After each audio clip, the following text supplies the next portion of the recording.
रखा बैग में खा लिया क्या भूल गया एक प्रॉब्लम लिखो, एक प्रॉब्लम, और इसका जवाब तुम ही लोग दोगे, ठीक है। प्रॉब्लम ये है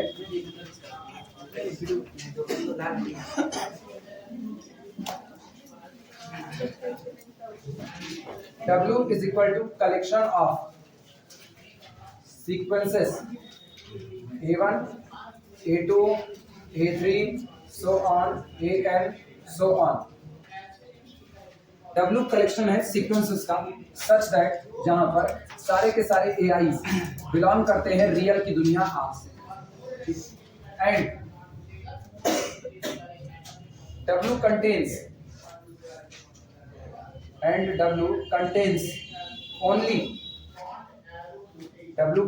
only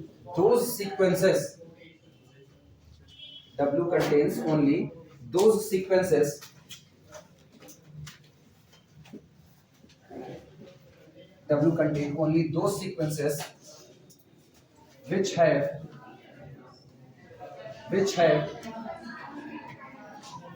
finite terms, which have finite number of zeros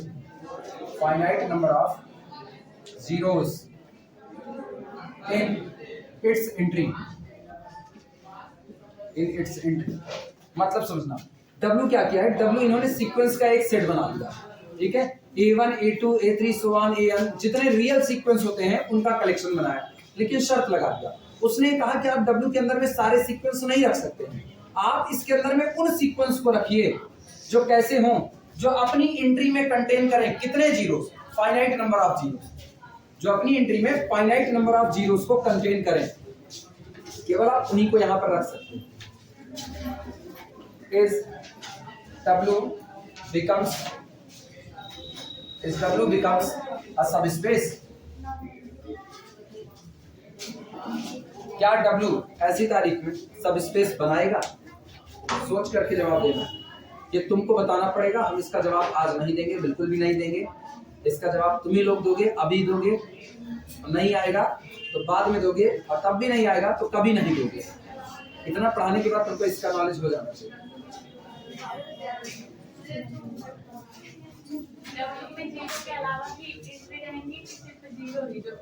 और एंट्री रहेंगी, लेकिन जो एंट्री है उनमें जो जीरोस इन्वॉल्व हो रहे हैं उनकी संख्या फाइनाइट। W कंटेन्स ओनली दो सीक्वेंसेस, ये केवल और केवल उन सीक्वेंस को अपने पास जगह देगा which have, जो रखते हैं finite number of zeros in its entry, जो अपनी एंट्री के अंदर में फाइनाइट नंबर ऑफ जीरोस को ही रखते हैं। उनके अलावा जो नॉन जीरो रहेंगे उनकी एक्टिव आइडेंटिटी आ जाएगी सर, हो सकता है पॉसिबल है। एक लोग करें हो सकता है आइडेंटिटी को सर आएगी, क्योंकि एक सिचुएशन बनाया 0 पूरा तो आ जाएगी आइडेंटिटी। इसके अलावा W contains only those sequences which has zeros in its entry only in finite number of terms, केवल और केवल finite number of terms में ही रखने चाहिए। सवाल पहले नोट कर लो, सवाल नोट कर लो, और ये हम तुम लोगों को होमवर्क के तौर पर दिए, इसको तुम लोग लगा करके बताओ, ठीक। हम चल रहे थ्योरम पे, जो लोग नहीं है उनका नुकसान होता है, जो लोग नहीं है उनका नुकसान करें, कुछ थ्योरम करवा देना एक दो, तब सही होगा। अभी ऐसे सवाल लगाने पर आएंगे तो कहेंगे सवाल कहीं तो नुकसान हुआ, अपने को नुकसान करने में बड़ी मजा आती है। लेट लतीफ रहोगे, तुम नहीं आओगे तो तुम्हारा नुकसान बहुत अच्छा होता है। और एक और चीज, फंक्शन वाली बात ना, उसको हम दोबारा दोहरा दें, जिससे कई लोग आगे हम फिर फंक्शन को डील करेंगे, कई लोग फिर कंफ्यूज हो गए, तो वो कंफ्यूजन ना रहे। ये पहले ये न्यूमेरिकल नोट कर लो, हो गया, कुछ मिटाए नहीं, नोट कर, और तब तक इनको रोकते हैं। प्रॉब्लम नोट करना,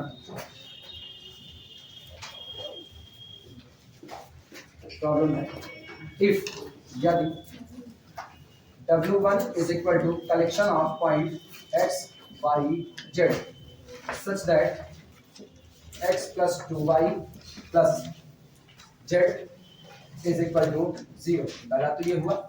और W2 आपको दिया जा रहा है, W2 is the collection of triplet x, y, z such that 3x plus 4y plus 7z, 3x plus 4y plus 7z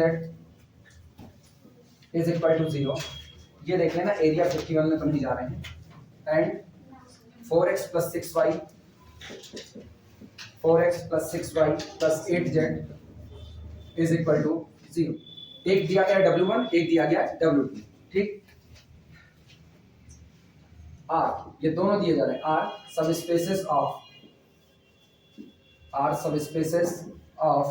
R3 over R, ये दो के दोनों R3 over R के सब स्पेस हैं। देन सही ऑप्शन पिकअप करना है यहां से। पहला ऑप्शन देखना, पहला दिया जा रहा है W1 intersection W2, W1 intersection W2 is also a subspace of R3 over R। Intersection की थ्योरम किए तो उसके न्यूमेरिकल तो बनते हैं एक दो। दूसरा क्या है, W1 intersection W2 may be a subspace of R3 over R। तीसरा दे रहा है W1 union W2 is not a subspace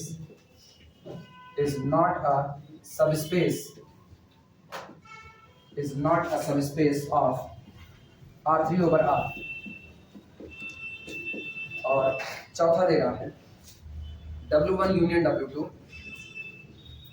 must be a subspace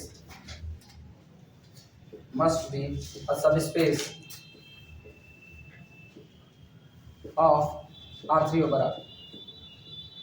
ये मत सोचना कि हम ऑप्शनल बना रहे हैं, नहीं, ऑप्शनल नहीं। कई सवाल को एक साथ कर दिया है बस। भाई यही सेट हम लेते W1, यही हम लेते W2, और हम तुमसे पूछते दिखाइए कि W1 यूनियन W2 सब स्पेस होगा या नहीं होगा, होगा या नहीं होगा, मतलब शुरू के दो ऑप्शन। और फिर हम यही सेट लेते और हम तुमसे कहते क्या W1 यूनियन W2 सब स्पेस होगा, और या हम तुमसे पूछते क्या W1 यूनियन W2 सब स्पेस नहीं होगा, ये दो ऑप्शन। तो दो, ये चार न्यूमेरिकल अलग अलग करने की बजाय ना एक ही साथ डील कर लो, काम खत्म। करना तो हमको वैसे ही थ्योरेटिकल है। एक सेट W1 दिया गया है जिसके अंदर में केवल वही ट्रिपलेट आ सकते हैं जो उस कंडीशन को सेटिस्फाई करें। दूसरा W2 दिया गया, इसके अंदर वही ट्रिपलेट आ सकते हैं जो इस कंडीशन को सेटिस्फाई करें। और पूछ रहा है कि क्या दोनों का इंटरसेक्शन सबस्पेस बनाएगा या नहीं बनाएगा। फिर दोनों का इंटरसेक्शन क्या सबस्पेस बना सकता है। पहले में इज लगा है confirmation, W1 intersection W2 is also a subspace of R3 over R। ये कंफर्मेशन है, और ये में भी बना भी सकता है, नहीं भी बना सकता है। तो कौन सा सही होगा, कंफर्मली बनाएगा या बना भी सकता है या नहीं भी बना सकता है, पहली बात। दूसरी, यूनियन में कहा है इज नॉट अ सबस्पेस, कह रहा है इसका जब आप यूनियन करोगे तो वो सबस्पेस नहीं बनेगा। और फिर कह रहा है मस्ट बी अ सबस्पेस, जब आप यूनियन करोगे तो बनेगा ही बनेगा। पहला और चौथा सही है। पहला और चौथा मस्ट बी द सबस्पेस। बाकी लोग सुनो, पहला तो नो डाउट सही है पहला, दूसरा वैसे ही गलत है क्योंकि जब इज है तो मे बी पर आप नहीं करोगे। हम थ्योरम कर चुके हैं, जब थ्योरम आप कर लेते हो ना, W1 सबस्पेस किसका है, R3 over R का। W2 सबस्पेस किसका है, R3 over R का। और हम कहते हैं इंटरसेक्शन तो होगा ही होगा, क्योंकि या तो इंटरसेक्शन में कुछ नहीं आएगा और कुछ आएगा तो वो कौन, सिंगलटन जीरो। और सिंगलटन जीरो आए तो बनाया, और या तो थ्योरम से हम जानते हैं अगर सिंगलटन जीरो नहीं कुछ और लोग है तब पर भी बनाएगा। तो इसका मतलब हमको कुछ सोचने का, हमको एक कैलकुलेशन नहीं करना है। अगर आप सिर्फ इतना पूछ रहे हो कि ये सबस्पेस बनाएगा, या तो आप ये पूछो दिखाओ कि सबस्पेस बना रहा है। अगर जब आप ये कहते हो ना कि दिखाइए कि दोनों का इंटरसेक्शन सबस्पेस बना रहा है, तो हम सारी कैलकुलेशन करते, हम वन स्टेप टेस्ट लगाते। हम कहते take alpha belong to the intersection W1 intersection W2, take beta belong to the W1 intersection W2 and lambda belong to the our field R।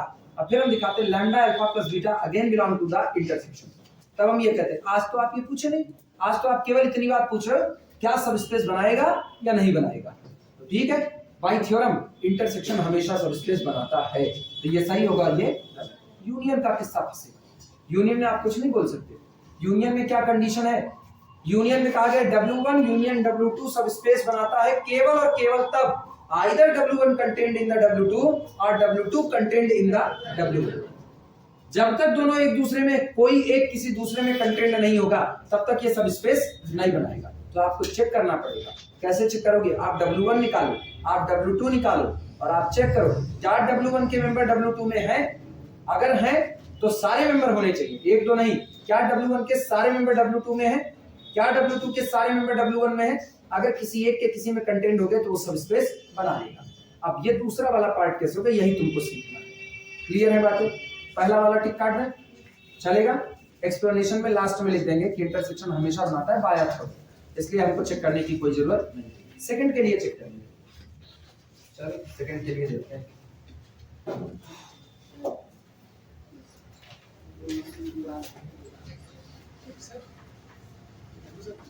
हाँ पहला वाला है W1 वाला, हाँ। प्लेन रिप्रेजेंट कर रहा है पहला पहला, हाँ ठीक, और दूसरा वाला लाइन रिप्रेजेंट कर रहा है। ठीक। दोनों ओरिजिन से जा रहे हैं, हाँ तो मतलब ओरिजिन से गुजरने की वजह से, ओरिजिन के गुजरने की वजह से आप ये नहीं कह सकते हो कि ये बनाएगा ही नहीं। आप ओरिजिन को कंटेन किए रहो, आप आइडेंटिटी कंटेन कर रहे हो, इसके बावजूद भी आपके अंदर क्लोजर फेल कर सकता है, आपके अंदर एसोसिएटिविटी फेल कर सकती है, कुछ भी हो सकता है। एग्जांपल के तौर पे दिखाएं। अच्छा ये सब नोट कर चुके हैं ना? नोट कर चुके हैं?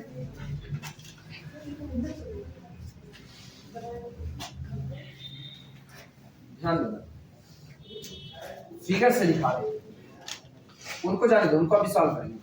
ये बताना, line passing through the origin, line passing through the origin क्या सब स्पेस बनाता है? बनाएगा, बनाएगा।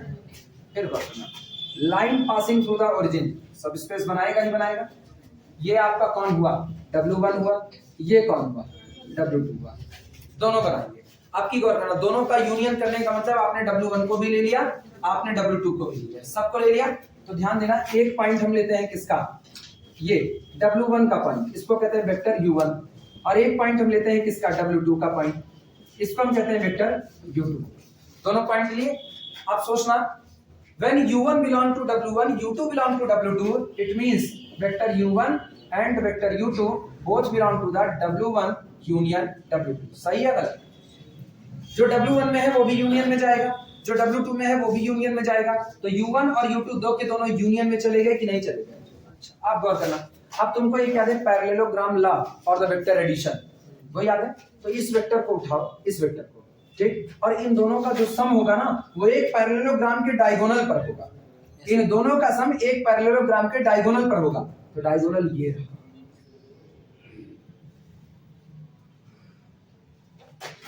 इतनी ही माप का वेक्टर काट करके यहां पर बनाओ। तो इसका मतलब जो ये काम कर रहा है वही काम ये करेगा, और दोनों का सम ये डायगोनल रिप्रेजेंट करेगा। आप ये बताना, W1 तो सिर्फ और सिर्फ कौन था? W2 सिर्फ और सिर्फ कौन था? लाइन था। और दोनों का सम, दोनों का सम, एक आपने उठाया U1 से, एक उठाया U2 से, और पहले W1 यूनियन W2 देखना। क्या ये बताओ W1 कंटेंट है W2 में? नहीं कंटेंट। क्या W2 कंटेंट है W1 में? नहीं कंटेंट। पक्का कहीं ना कहीं क्लोजर ला फेल किया होगा। आई बात समझ में? ठीक। अभी गौर करना, आपने पूरा W1 ले लिया, आपने पूरा W2 ले लिया, सब ले लिया, लेकिन ये तो इसमें कंटेंट ही नहीं था, ये इसमें कंटेंट नहीं था। दोनों सहमत केवल किस पर थे? 0 पर। तो इनका जो U1 प्लस U2 आएगा ना वो डायगोनल पर बाहर चला गया कि नहीं चला गया? खत्म, क्लोजर प्रॉपर्टी फेल कर गया। तो इसीलिए यूनियन के केस में आप कभी पूरी बात नहीं कह सकते। यूनियन के केस में आप बात तब कहोगे ना जब आप पहले दोनों को बाकायदा सॉल्व करके पता कर लो कौन W1 है कौन W2 है। जब आपको एक बार W1 मिल गया, आपको एक बार W2 मिल गया, तो आप ये चेक करो क्या W1 सबसेट है W2 का या नहीं। अगर नहीं है तो आप चेक करो W2 सबसेट है W1 का या नहीं। दोनों में से कोई एक किसी का सबसेट बन गया, आप पट से बोल दो कि यह सब स्पेस बनाएगा। और अगर कोई किसी का सबसेट नहीं बना, वही निकाल कर दो, आगे बढ़ने की जरूरत नहीं, कभी बन ही नहीं सकता। आपने कंडीशन पढ़े इफ एंड ओनली इफ, जब इतनी सॉलिड कंडीशन पढ़ रहे हैं इफ एंड ओनली इफ, तो हमको और कुछ सोचने की जरूरत नहीं है। क्लियर है ये बातें? और W1 निकालते हैं।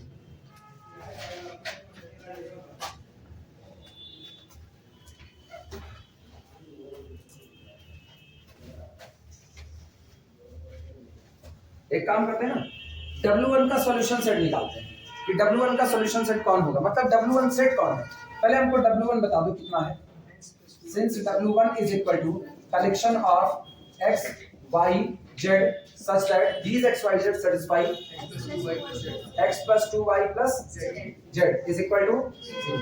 ये सिर्फ उनका कलेक्शन है जो इनको सेटिस्फाई करते हैं और किसी का कलेक्शन है। इसका मतलब that is W1 is collection of solution of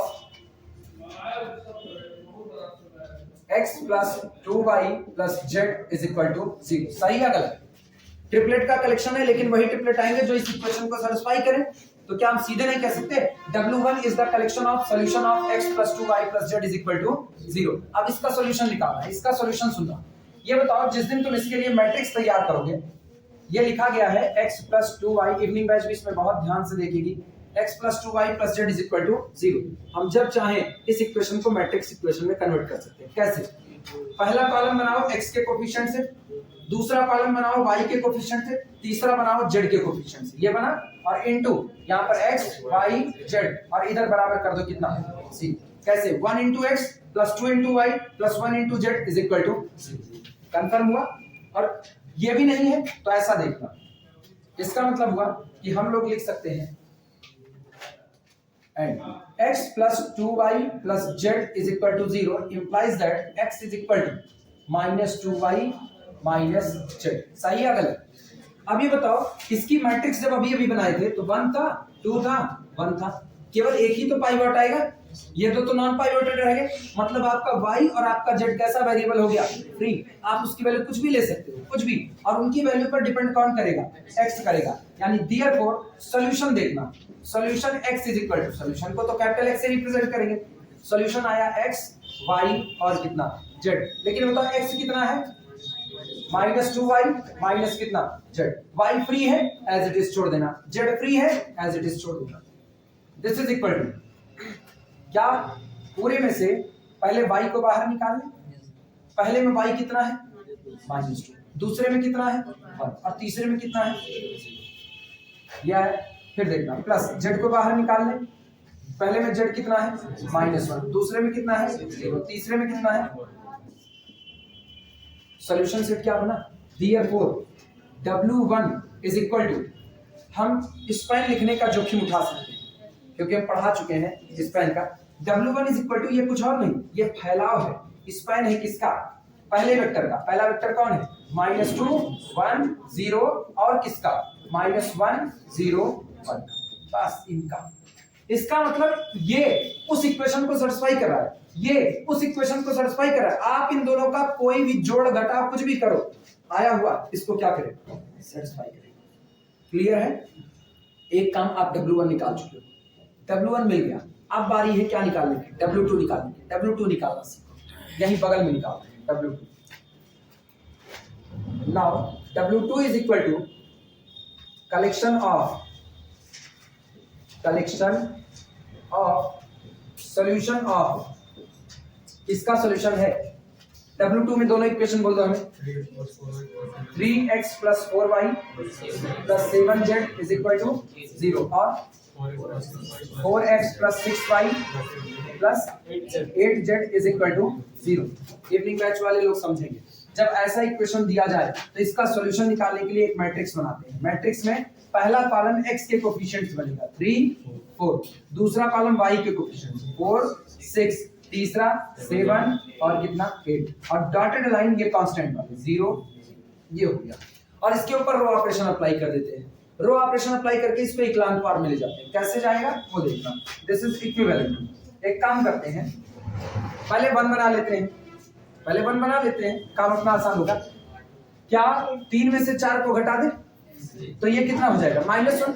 -1 से भी अपना काम बन जाएगा, या मर्जी हो तो ऐसा कर लो 4 6 8 0, मतलब R2 को भेज दिए R1 पर, और R1 को ले आ दो यहाँ पर 3 4 7, और कितना? क्या किया हमने? हमने कहा R1 goes to R2 and R2 goes to R1। अब एक काम करो, अब ऑपरेशन लगाओ, दिस इज इक्विवेलेंट। इसमें से इसको घटा दे तो ये होगा 4 में से 3 गए 1, 6 में से 4 गए 2, 8 में से 7 गए 1, और वो कितना होगा? 0।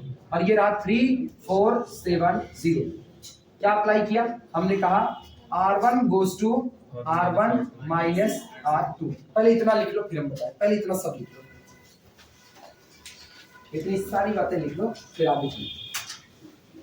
जब यूनियन के लिए पूछेगा ना, मान करके चलना तब तक तुमको बड़ा काम करना चाहिए। यूनियन में आप सीधे जवाब नहीं दे सकते, इंटरसेक्शन में कुछ ना करो, बोल दो सब स्पेस है।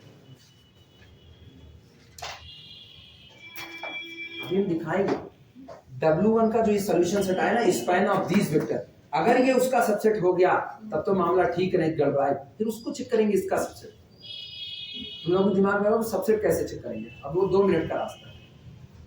वो हम ये थोड़ी चेक करेंगे ये उनके एलिमेंट है कि नहीं, क्योंकि एलिमेंट इसमें कुल कितने एलिमेंट है, इनफाइनाइट है। स्पैन लिखा है आपने, हर पॉसिबल कॉम्बिनेशन, इसका जितना मल्टीपल होगा सब, उसका जितना होगा सब, इनका सम का भी लीनियर कॉम्बिनेशन, तो ये नहीं चेक होगा। तब तक वीडियो रोक दें। अब गौर करना, ये अपने पास रखे रहे, ठीक, हम मिटा रहे हैं, ये तुम्हारी जेब में होना चाहिए, बाकी सारा काम हो जाएगा। अच्छा, ये गया 5 मिनट में, ये बताना, हम अभी फिलहाल इसको मिटा रहे हैं।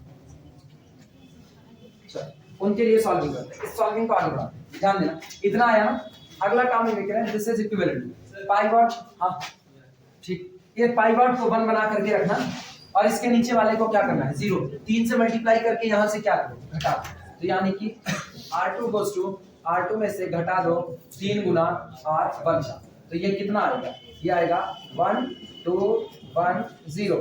3 1 के 3, 3 में से 3 गए 0, 3 दूनी 6, 4 में से 6 गए -2। अब फिर अगला काम हुआ, 3 1 के 3, 7 में से 3 गए 4, और ये 0। कितना काम हुआ, ये पाइवॉट। अगला पाइवॉट ये होगा, एक काम करो, पहले ही सीधे इसको उठा के ऊपर वाले में जोड़ दो। हम एकदम एग्जैक्ट सॉल्यूशन निकालें, हम निकालना चाहें यहीं से भी निकाल सकते हैं, लेकिन हम और एग्जैक्ट जाते, इसको सीधे उठाओ ऊपर वाले में जोड़ दो, तो दिस इज इक्विवेलेंट टू 1, और ऐड करो तो कितना 0, ये 4 है 5, ये कितना 0, और ये 0, और सुनो यहीं पर ना 2 से डिवाइड लगा -2 से, तो -2 से डिवाइड लगाए कितना हुआ 1, और ये कितना हुआ -2 0। ऑपरेशन कैसे लिखेंगे वो सुना। फर्स्ट, सबसे पहले आप एक काम कीजिए, R1 को बदल दीजिए, कैसे, R1 गोस टू R1 में ऐड कर दिया किसको, R2 को, एंड देन, और उसके बाद R2 को बदल दिए, R2 goes to R2 divided by -2, ये बना। अब पहला कॉलम था किसकी वजह से, दूसरा था, तीसरा था, ये बताना क्या x का पाइवोटेड हो गया, क्या y वाले हिस्से में पाइवोटेड हो गया, तो x और y तो बन गया बेसिक, फ्री कौन हुआ, अकेला z फ्री हुआ। यानी अब हम लिखेंगे सॉल्यूशन रियरफोर्स,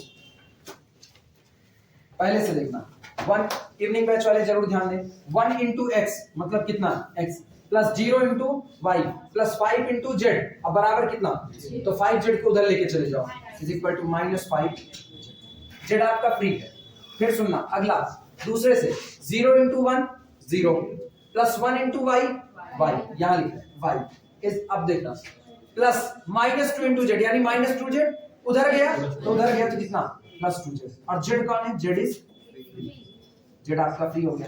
यहां से गौर करना, दिस इंप्लाइज दैट मेरा सॉल्यूशन x बराबर x y z, केवल एक ही तो फ्री है, तो z को बाहर कर लो, z बाहर, बोलना x बराबर कितना था -5z, z बाहर है तो कितना है -5, y बराबर कितना है 2z, तो यहाँ केवल कितना 2, और z फ्री है तो z बाहर है, यहाँ कितना 1। यानी कोई हमसे कहे W2 को हम कहेंगे W2 is equal to span of -5 2 1। इतना नोट कर लो, फिर हम बताते हैं कैसे सॉल्व करेंगे।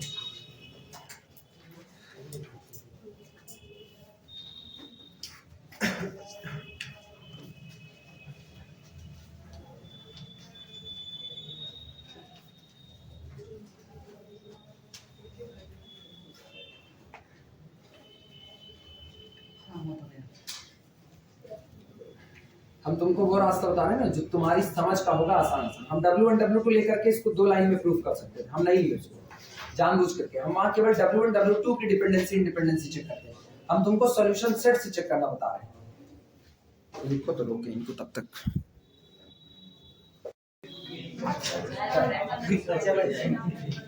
ये हटा रहे, अब सुनना, इधर इधर इधर इधर, W2 निकल गया, W1 निकल गया, सारी चीजें हमको बताना, हम सब मिटा रहे हैं और तुमको बता देंगे। तुमको ना सबसे लंबा प्रोसेस बता रहे हैं, इसके बाद हम तुमको एक छोटा प्रोसेस बताएंगे किसी और न्यूमेरिकल में, इसमें नहीं।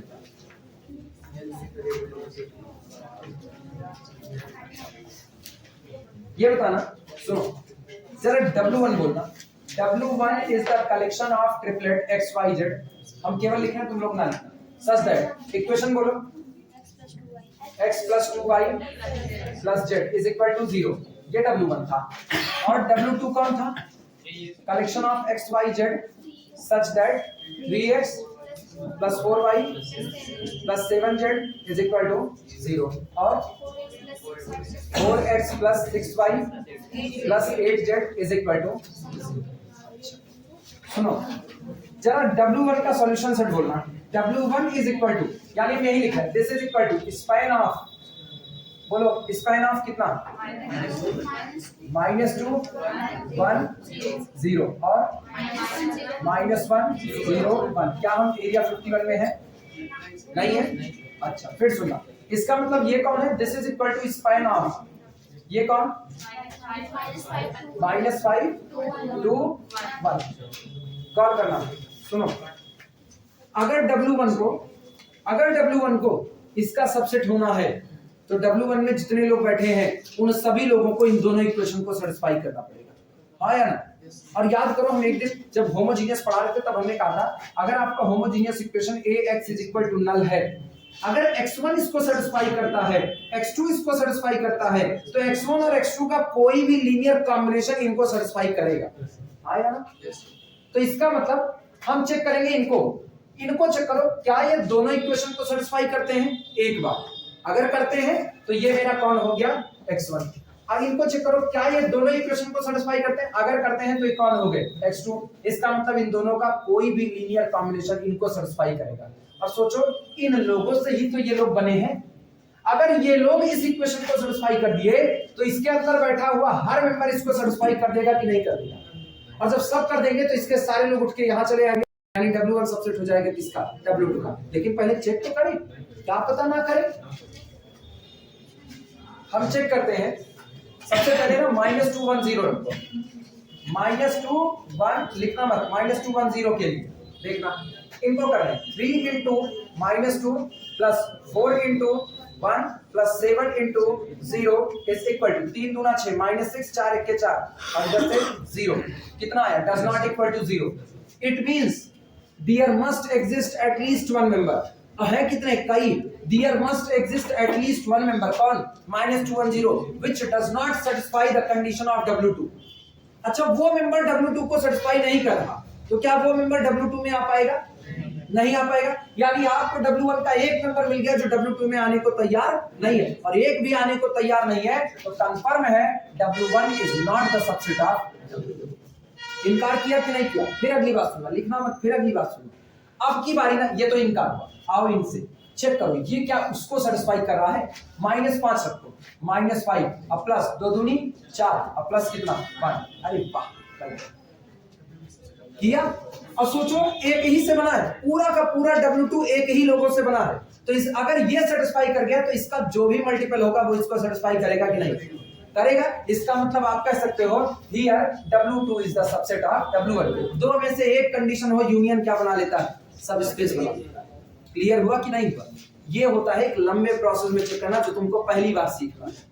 हम तुमको ये नहीं बताए एक का एक रास्ता और वो छोटा रास्ता है, उसमें ये होता है W1 W2 को ही चेक कर लो, आप दूसरे पर इंडिपेंडेंट हो कि नहीं हो. वो हम तुमको तब सिखाएंगे जब तुमको डिपेंडेंसी इंडिपेंडेंसी पढ़ा देंगे तब. अभी नहीं, अभी हम तुमको डिपेंडेंसी नहीं पढ़ाएं, इंडिपेंडेंसी नहीं पढ़ाएं. तो अभी हम तुमको उस प्रोसेस के थ्रू आ रहे हैं जहां आप इस तरीके से चेक करोगे. समझ में आई बात कैसे कर रहे थे? चले आगे. पहले इसको लिख लीजिए.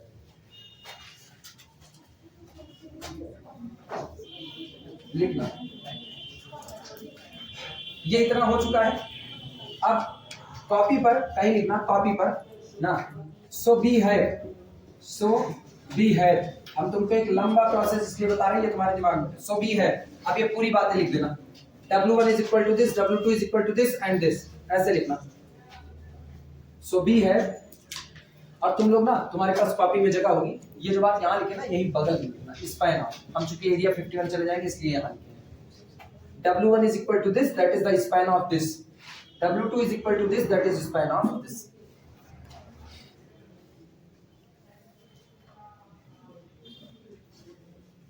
वैसे भी कंडीशन ऐसी होने वाली थी क्योंकि ना W2 बेचारी एक लाइन है, लाइन प्लेन में बैठ सकती है, प्लेन लाइन में नहीं बैठ सकता।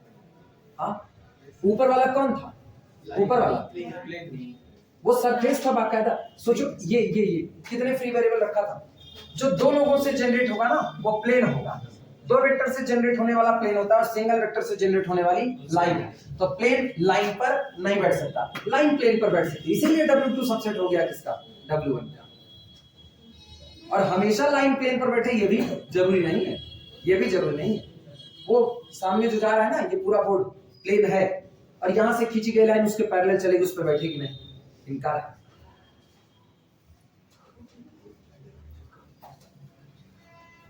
क्लियर हुआ? यहां लिखते हैं नाउ बी चेक। अब हम चेक करेंगे now be check, now be check W1 subset W2 और अथवा W2 सबसेट W1। अब ये चेक करने की बारी है।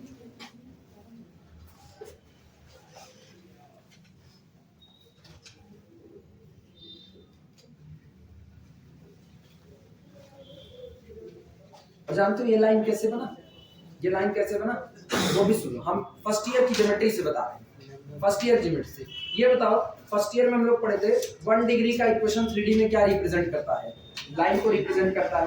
फिर एक कोई रजिस्टर लगा दो।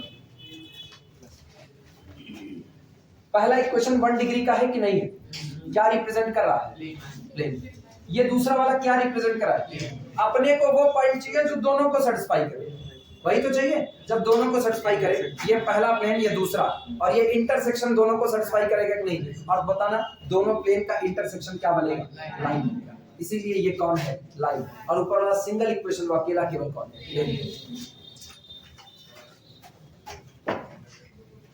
इसके चेकिंग के लिए देखना, put -2 1 0 in condition of W2। पहला काम करते हैं -2 1 0 किसका? W1 के स्पैनिंग पॉइंट, W1 के स्पैनिंग वेक्टर को कहां रखते हैं? W2 की कंडीशन में रखते हैं। क्लियर हुआ? यही चेकिंग है। अगर वो इसको सेटिस्फाई कर जाता ना तो अभी छोड़ते ना, बगल वाले को रखते। अभी बगल वाले को रख करके देखते क्या तुम में, अगर ये दोनों सेटिस्फाई कर जाते, ये बताना दो लोग सेटिस्फाई कर गए W2 की कंडीशन को। दिमाग से समझना, इवनिंग बैच वाले खासकर। दो लोग ऊपर बैठे हैं, वो दो लोग W2 की कंडीशन को सेटिस्फाई कर जाते हैं, तो वो दो लोग जिन लोगों को बनाते, जब बाप जिस बात पर सहमत है, बेटा उस बात से इनकार कैसे कर सकता है? मालिकाना हक तो बाप का चल रहा है, तो जब मालिकाना हक बाप का चल रहा है और वो कह रहे हैं अगर तुमको छदई कौड़ी नहीं देंगे, अगर तुम उनके अपोज जाओगे तो तुमको कुछ नहीं मिलेगा। आपकी कंडीशन ये है, जो बाबू कहेंगे हम उन्हें एक तरफ देखेंगे। आपकी कंडीशन ये है, बाबू कहेंगे बेटा को हम फाट पड़ा, बेटा फाट पड़ेंगे। कंडीशन यही चल रही। तो ऊपर पूरे के पूरे W1 को मिलकर के कौन बना रहा है? दो लोग। ये दो लोग जिन लोगों को बना रहे हैं, अगर ये दो लोग किसी बात को मानते हैं तो इनसे बने हुए वो दो लोग भी क्या उसी बात को मानेंगे कि नहीं? तो इसका मतलब ये दो लोग इस कंडीशन को सेटिस्फाई कर दिए, तो इनसे बना हर मेंबर इस दोनों को सेटिस्फाई करेगा कि नहीं करेगा? और अगर इन दोनों में से एक इनको सेटिस्फाई करने से इनकार कर दिया तो इनफाइनाइट लोग तैयार होंगे जो इसको मानने से इनकार कर देंगे। क्लियर हुई बातें? तो इसका मतलब हम पहले को चेक करें, अगर पहला पास कर जाता ना दूसरा का चेक करते हैं, और वह पास कर जाता फिर कुछ ना चेक करते, फिर इनफाइनाइट मेंबर सब इसको सेटिस्फाई करते, फिर किसी का इनकार नहीं था।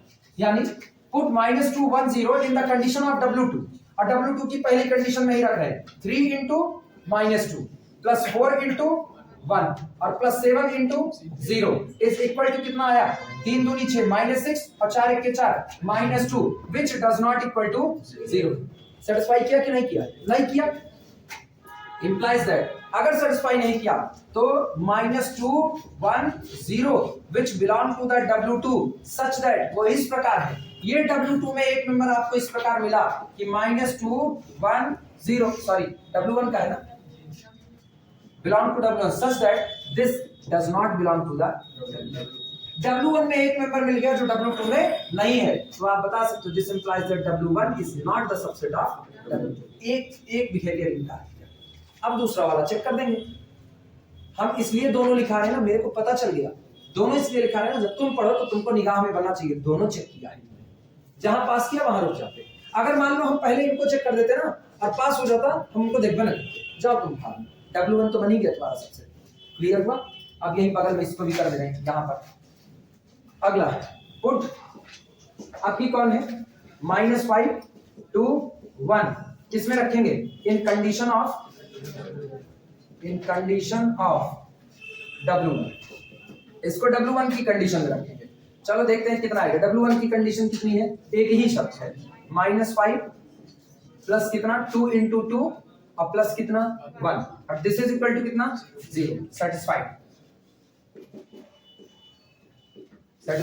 दिस इंप्लाइज दैट, सोचो ये किसका पॉइंट था, W2 का, और ये W2 का जनरेटिंग पॉइंट था। पूरे W2 को कौन बना रहा है, पूरे W2 को यही तो बना रहा है, इसका स्पैन ही तो W2 है। तो जब जनरेटर ही आपको सेटिस्फाई कर गया है तो बाकी सारे लोग तो करेंगे। इसका मतलब तय हो गया, this implies that W2 must be the subset of W1 and this implies that W1 union W2 is a subspace, लिख दो। अब ये न्यूमेरिकल खत्म होता है।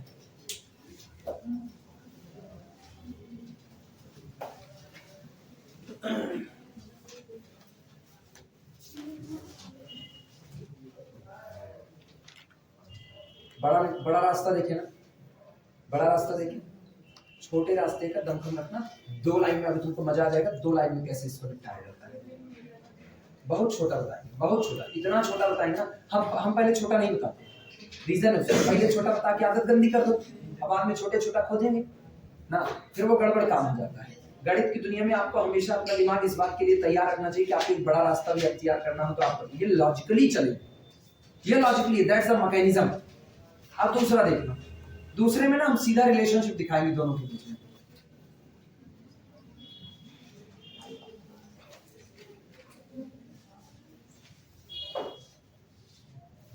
अपने टेस्ट क्रिकेट वाले अपने को वो पसंद लगता है ना, गुलाबी गेंद और वाइट कपड़े, उसका कॉम्बिनेशन जबरदस्त होता है। और वाइट गेंद और रंगीन कपड़े ना, T20 वाले लोग बस हार्दिक पांड्या की तरफ घूमने वाला, आज है कल नहीं, क्लास होती है। लेकिन T20 पसंद करने वाले लोगों की भीड़ ज्यादा होती है, वो T20 ही पसंद करेंगे, उनके लिए कोई।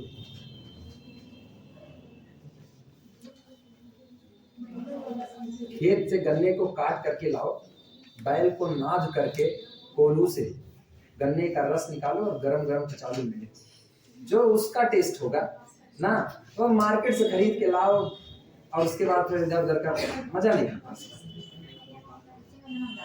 किसमें, गन्ने वाले में, गन्ने के रस में कौन नमक डालता है, थोड़ा बहुत मिलाते हैं, थोड़ा बहुत ना, नमक मिला करके उसका टेस्ट ना बदल जाता है। अब जिनको पसंद है वो नमक मिला करके टेस्ट ले सकते हैं।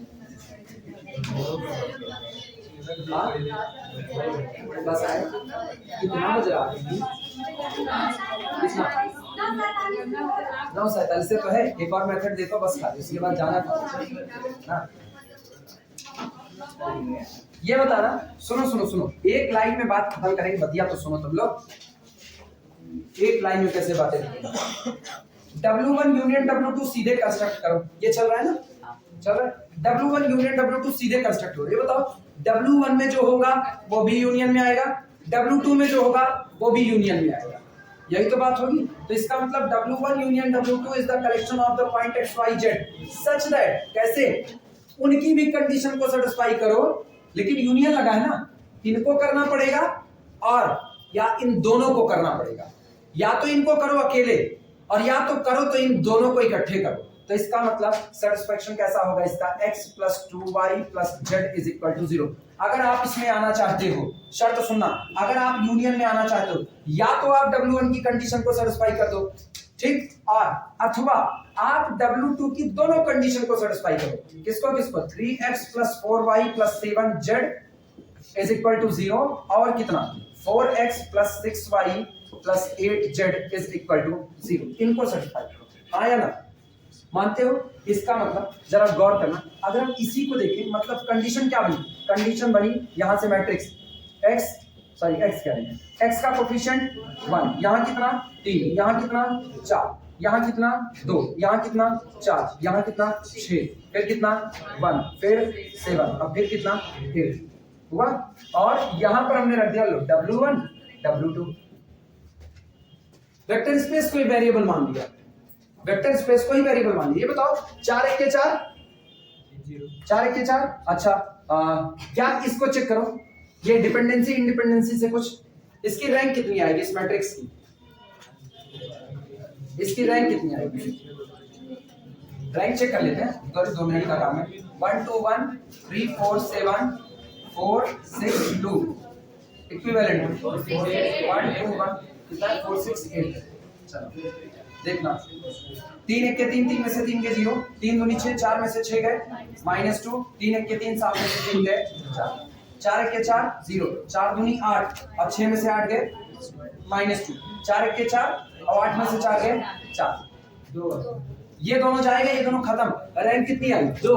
रैंक 2 आने का मतलब ना कल को जब डिपेंडेंसी इंडिपेंडेंसी पढ़ाएंगे वो कहेगा अगर रैंक 2 आ गई तो W1 W2 में से कम कोई एक दूसरे पर पक्का डिपेंड हुआ। Either W1 depend on the W2 or W2 depend on the W1। Clear हुआ। अब जैसे डिपेंडेंसी आई तैसे इसका मतलब किसी एक के सारे मेंबर दूसरे में जा चुके, कोई एक दूसरे का सबसे पास, इतने में खत्म। इतने में हम लिख देते Either we construct W1 via help of W2 or we construct W2 via help of W1। और जब हम ये कर सकते हैं तो हमको खुली छूट है आपको ये कहने का कि आप सब स्पेस बनाओगे, क्योंकि एक कंटेंट है किसमें दूसरे में। ये सारा रास्ता खत्म है कि नहीं आसान। लेकिन ये तब ना जब डिपेंडेंसी और इंडिपेंडेंसी पढ़ा देंगे तब। आई बात समझ में। चलो फिलहाल के लिए रोकते हैं इसे।